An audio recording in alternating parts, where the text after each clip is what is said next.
Hello, everyone, and welcome to Getting to Gold. My bad. Welcome to Getting to Gold. I am your host, Jessica. I am the managing attorney at Jable Consulting Firm, LLC, where we help entrepreneurs and creatives create a strong legal foundation, launch their business, protect their brand, and just, be amazing legally. Guys, if you have tuned into our previous, we have lots of episodes that you can check out where we talk about all the journeys and different obstacles that people have faced and great tips that we have found during getting to gold. And no, today is no exception. Today we have Corinne with us, and she is a business. You know what? I don't know why I keep doing that. Let her introduce herself to you guys. Corinne, tell the people about yourself.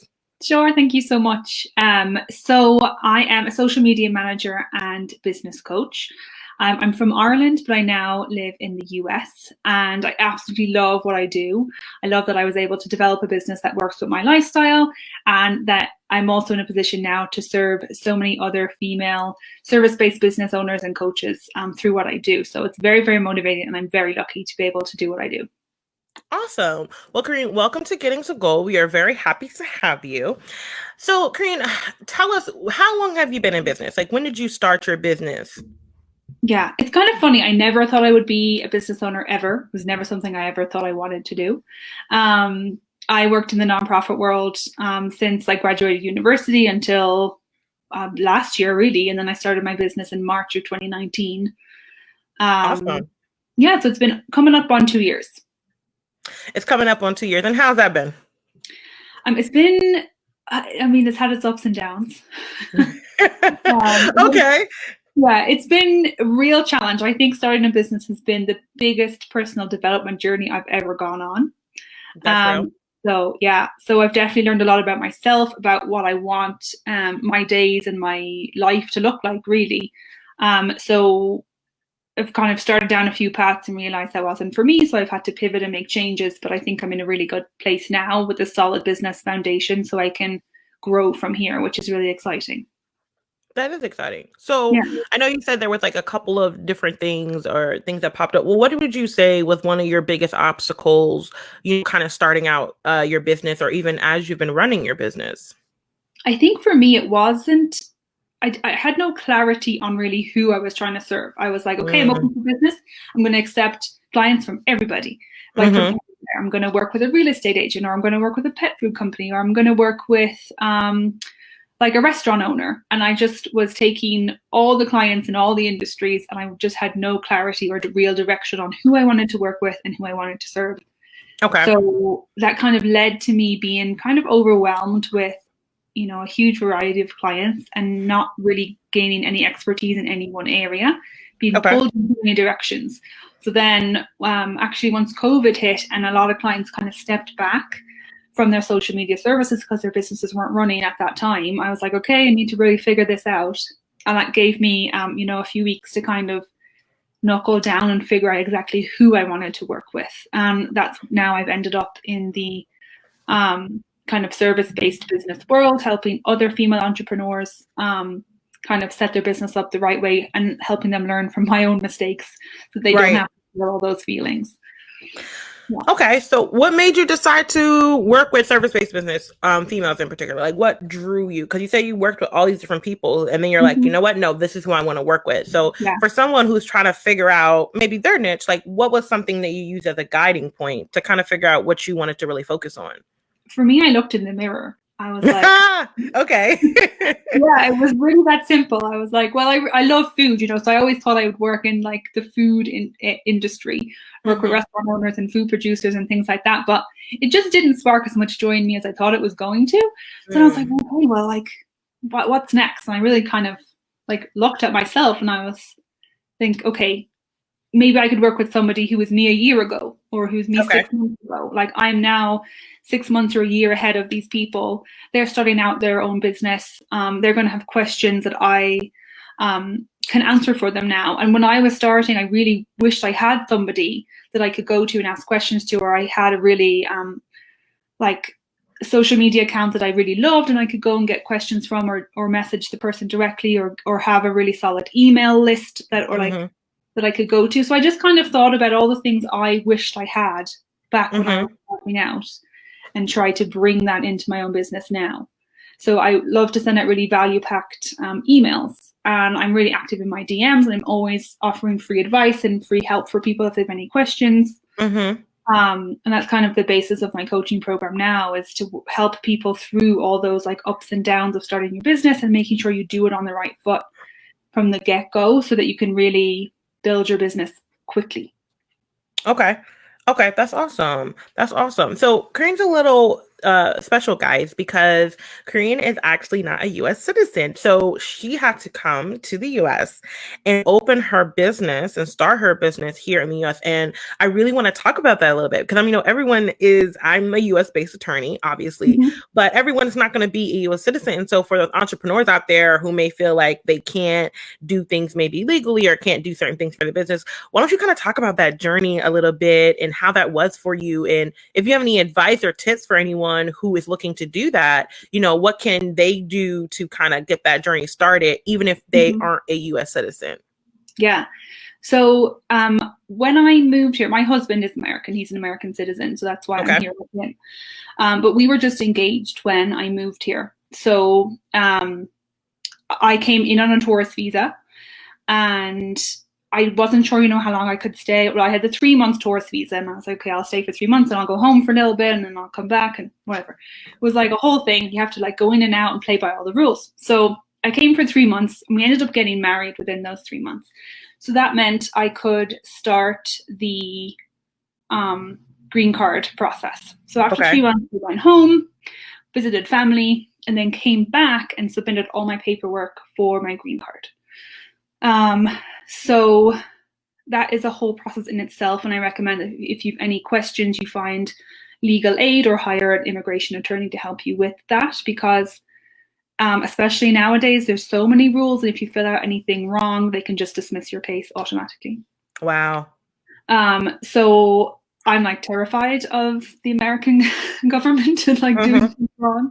So I actually found help through an immigration nonprofit here in Salt Lake City where we live, and we were able to revise all of my paperwork. I filled it out myself, and they looked over it and they said, you're good to go. So that gave me the peace of mind I needed to send everything away. So during all of this time, I still could not work here. I was only, on a tourist visa, and I was waiting for my application to be processed. So I had no job, and I've worked my whole life. So I was really bored. And even though, I was newly married, I was like, I didn't make a good housewife. I was so bored at home. Okay. I was like, what can I do? Like, how can I fill my days?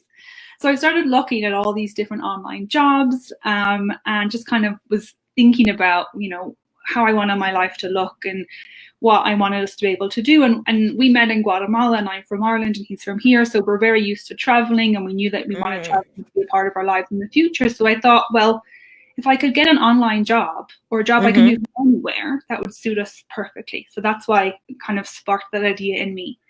So I started to do a lot of research, because the green card process or anything to do with the immigration process takes a long time. So I had lots of months to fill. So I finally settled on social media. Like I already knew how to use Instagram. I used Facebook. It was something I already had an idea how to do. So I looked into it. I took a 10-week social media management program online.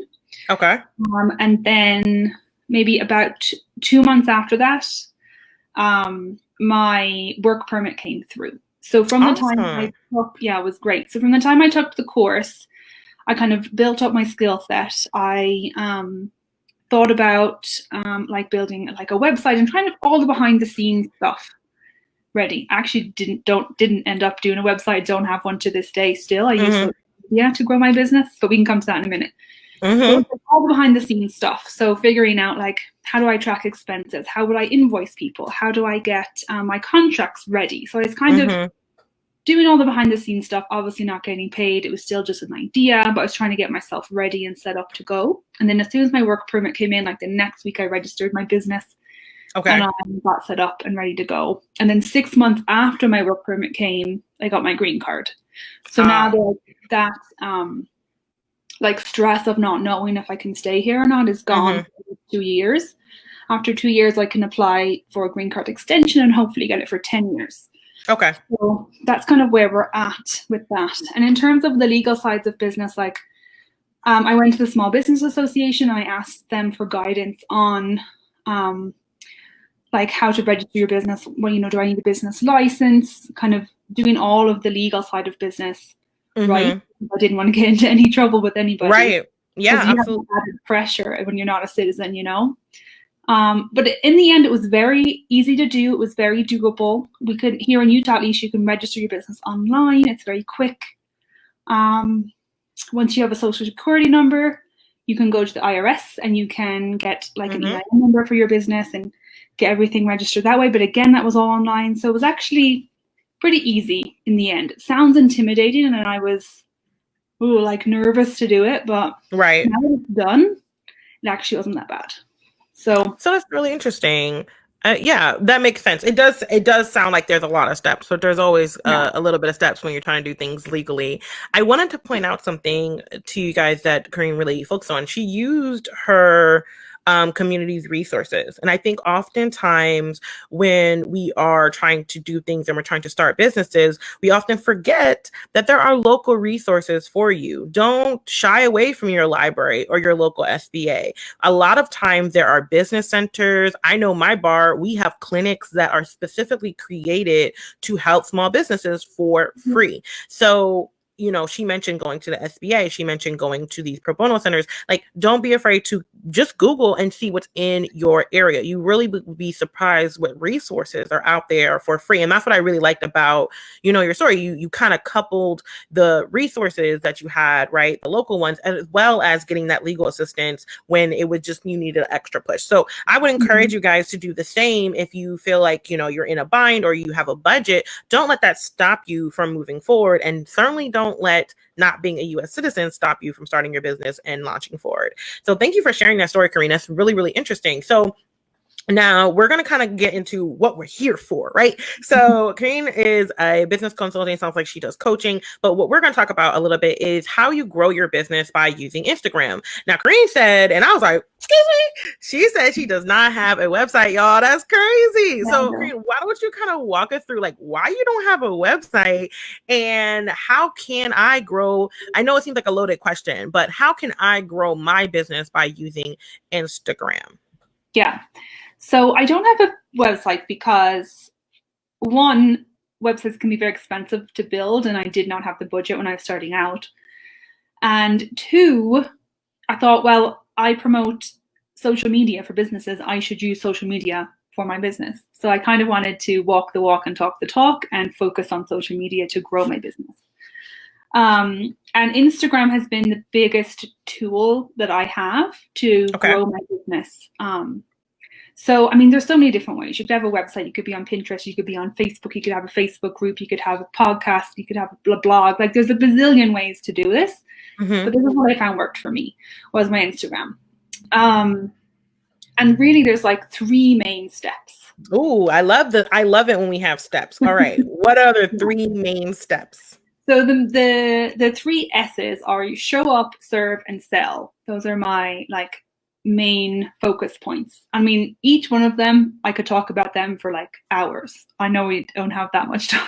No, we don't. So I'll give you as much information as I can.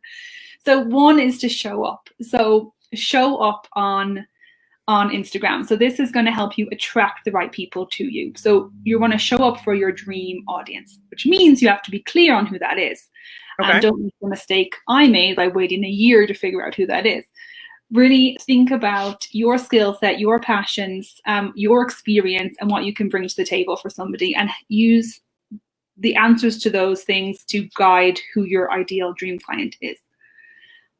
People often say, you know, like, think about the person's like traits, you know, are they married? Do they have kids? And that doesn't really matter, I don't think.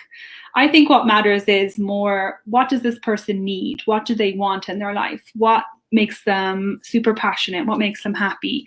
What keeps them up at night? Like, what are they, you know, scared of? If you can figure out those, like, I guess, the psychology of the person you're trying to sell to, that makes it so much easier. So while you want to know what industry they're in, you also want to know their pain points and then show them that you have the solution to their pain points so that you can help them meet their, desires or the things that they want in their life. So that's my kind of big tip for that. And then you want to be showing up consistently. So whether you do interviews like this, like we're on right now, you can do those on Instagram lives with people. You can do Instagram lives, or you can make that into an Instagram TV. Reels are really big now, but not everybody likes those. So again, just do the parts of Instagram that you most enjoy. I love stories. I work on stories every single day.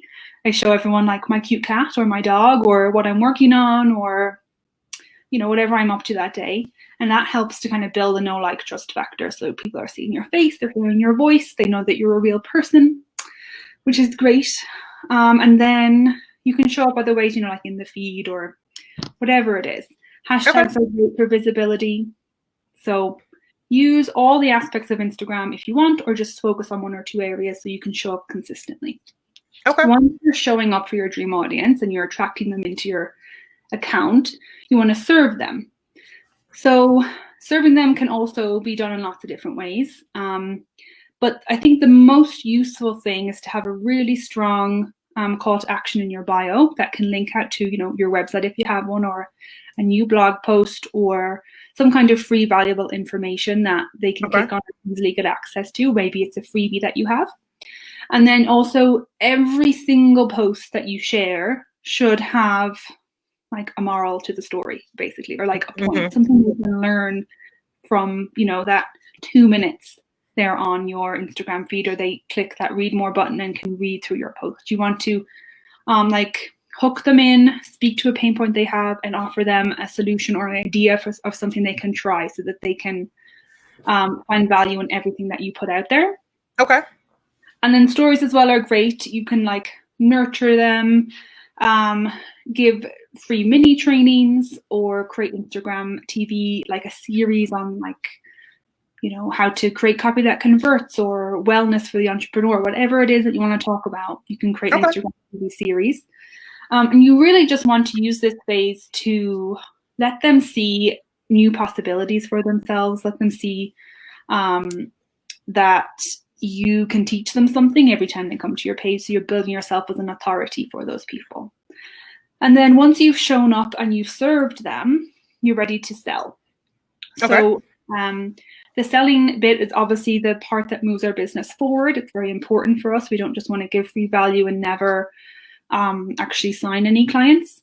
But this is a bit that people can find tricky because they don't want to come across as salesy, or it kind of, people feel awkward about this bit. But the whole point you have your business is to serve as many people as possible, and you do that by being able to accept payment and grow your business. So it's totally okay to sell. The biggest way I found to sell is in private conversations.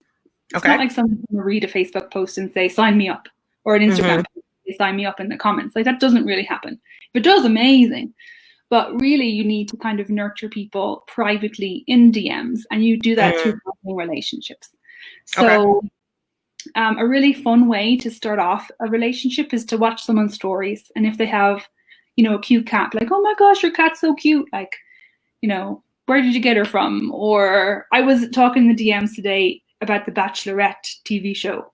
Just something fun, something easy, and you just start building relationships and you see if you're going to be a good fit for this person. It's not like you can sell to everybody in your niche. They might not be the right fit. So you want to make sure that who you're talking to, you have good rapport with, and you can actually carry conversation before you ever start to bring up your services to them. So it's more of a slow burn, but it really does work this way. So once you kind of understand who the person is, what their business is all about, and they start maybe asking you a question here or there, or you get a feel for what their business needs, then you can bring up maybe a service or an offer that you have for them. I think this bit can get really overwhelming for people because maybe you're in the DMs with 50 different people and you forget who's who or whatever. So my advice is to have a leads tracker. It can just be like an Excel sheet or a Google sheet, and you keep the person's name there, their industry, and kind of, how you think you might be able to help them. So you can go back to that week after week and kind of just stay on track with everybody. And that really helps you kind of nurture clients through your funnel. So from, the first time you meet them, they're like totally cold, they don't know who you are, and then you can build that relationship until eventually they're a hot lead and they're super excited to work with you. So the leads tracker is a great tool to have alongside Instagram when you're in the DM. So I really recommend people kind of keep track of who they're talking to and why they're talking to them. And then, to also talk about your services, show up in stories once a week, talk about, what's going on, what are you working on, what's coming up for you, and have a post here or there. You have email marketing, put it in there. Just make it easy for people to find out exactly what you're doing. Because if you're talking with them or you're building a relationship and then they see, oh, look, she has like a one-to-one spot open up, maybe I'll ask her about that. It's much easier for them to respond to those kind of promotional posts if they already know. So those are some really good tips. So let's just go over it again. Corinne said to show up, serve, and sell. And you want to grow your Instagram by showing up, either by stories, on your grid, reels.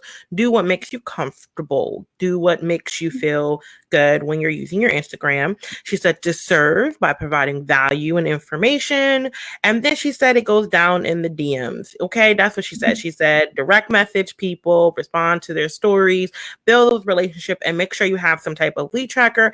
And it doesn't have to be fancy, right? It can just be a Google form. It can be an Excel sheet. Just make sure it's something that you can track your leads. And that's really important, right? Like, if you're doing all of this work on Instagram, and I see this a lot, with service-based providers, it doesn't just take one method. Sometimes people will watch you for months and months and months and months and months. And then they'll finally be like, oh, I've been really excited to work with you. And you're like, really? Oh, okay. So you definitely want to garner those relationships, because you never know, maybe that person doesn't work with you, but they'll tag you with someone else, or they'll recommend someone else to your services. So showing up and building relationship doesn't beat anything, because when you get a referral from someone you trust, you don't ask no questions. You just say, oh, such and such can help me. Great. And that's what Instagram and doing those DMs can do. And that's what selling can do without feeling too salesy, right? Like, we still got to sell, but we don't have to be salesy. So I have some rudimentary questions, that everyone asks when it comes to social media. So you had discussed exposure, right, when you're talking about Instagram. And I think I've been around enough influencers and people to know the infamous shadow ban and like using too many Instagrams. Too many hashtags. Like, is that a real thing? Like, if I use 35 hashtags, like, am I going to get shadow banned? Or what are some concerns that I should have, or things that I should watch out for when I'm posting or utilizing my Instagram? Yeah, Instagram is fickle, unfortunately, and they seem to change their rules all the time. But the good thing with hashtags now is that they don't let you post more than 30. So like if you're creating your post and you accidentally put 32 in, then it's kind of notify you or whatever that you can't do more than 30. So don't need to worry about that so much anymore. Hashtags right now are down in the US. You should still use them because you can get visible in other areas, but because of the election and everything that's going on, they've frozen hashtags right now. So you can use them, but they won't show up in the recent posts. Hashtags right now, but that won't last forever. So I would say use niched hashtags. So hashtags specific to your niche, but also hashtags that have not been used too many times. Well, how do I find that? How do I find hashtags that are in my niche, right? This is what people want to know. Good question. So there's a number of ways you can do it. You can do it manually, and you search, just type in random words into the search bar in Instagram, but that takes hours. We don't have time for that. So another way to do it is to look at the hashtags that other people in your industry are using, or your competitors, or also the hashtags that your dream client is using, because those are the ones that they're engaging with already.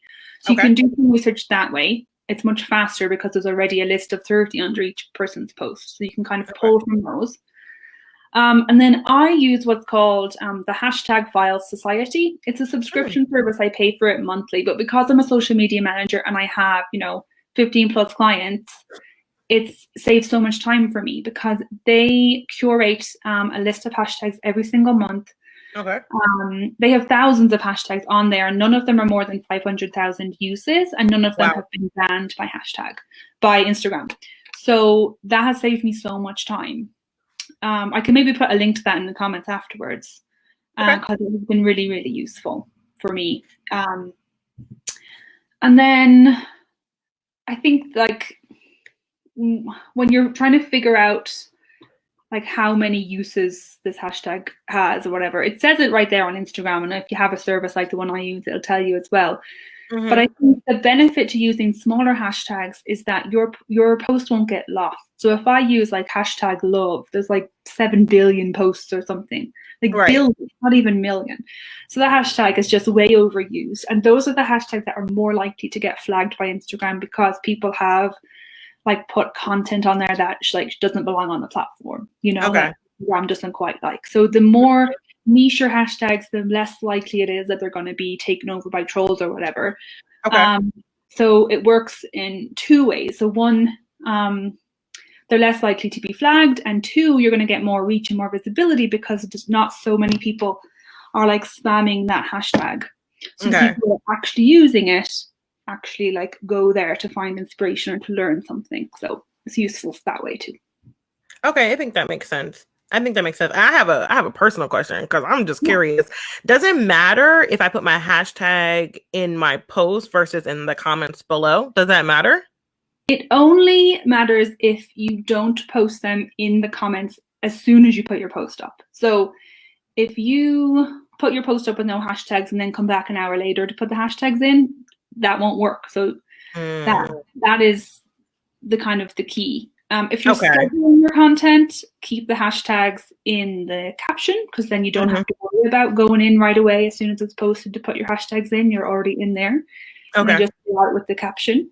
But today, the hashtag or the post I did, it was too many characters, so I had to put my hashtags in the comment.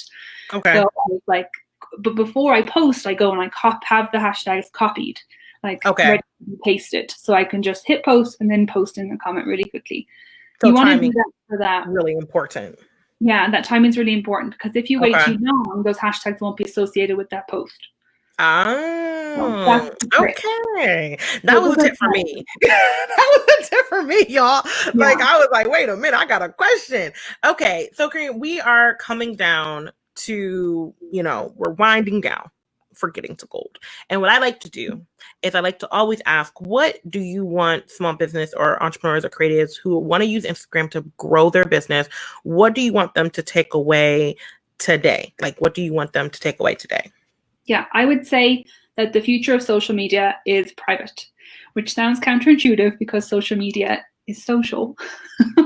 But I think it goes down in the DMs. So that's where you need to be putting your focus. Yes, put out consistent content, but you don't have to put out content 7 days a week, 2-3 times a week, as long as it's quality content is more than enough in your feed. Show up in stories and then really be in the DMs every single day with people that, you're building relationships with. That's the biggest thing. Okay. That's easy enough. She said basically be social, y'all. She said be social.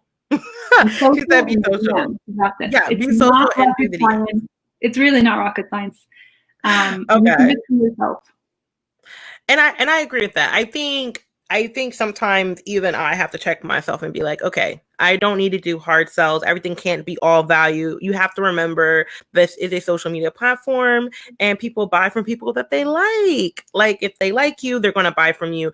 There's really usually not a big back and forth whether or not you're competent or have the ability to do what you're going to do. That's not really what you're convincing people about. You're just providing them, letting them know this is what I do. And you should work with me because you like me or you like what I'm offering because I'm offering value. And I think that's super important. So I want to thank Corinne for coming and being with us for Getting to Gold today. You were such a pleasure. You gave me some tips because I use Instagram a lot. I was ooh, this is very helpful. I'm going to have to watch this later. Corinne has an amazing step-by-step that I have included in the caption description that you guys can sign up for. And she has provided it to you guys for free. And she just said that she likes to go down in the, she likes to talk in the DM. So her social media is also in the description. So please go follow her and shoot her a message and say, hey, Corinne, I saw you on Getting to Gold and it was great. And I have this question, or, just get into her content. Yes, I'm sure you would. So Corinne's in the bottom. Thank you so much for coming to Getting to Gold. I hope that you had a good time. For everyone who watched, if you're watching it live or if you're watching it later, thank you for participating in Getting to Gold. We are here every Tuesday, most Tuesdays. I'm going to say most Tuesdays at 6 p.m. Eastern Standard Time on Facebook Live. We have a few more episodes for you guys this year. Please be safe and wear your mask. Bye. Bye.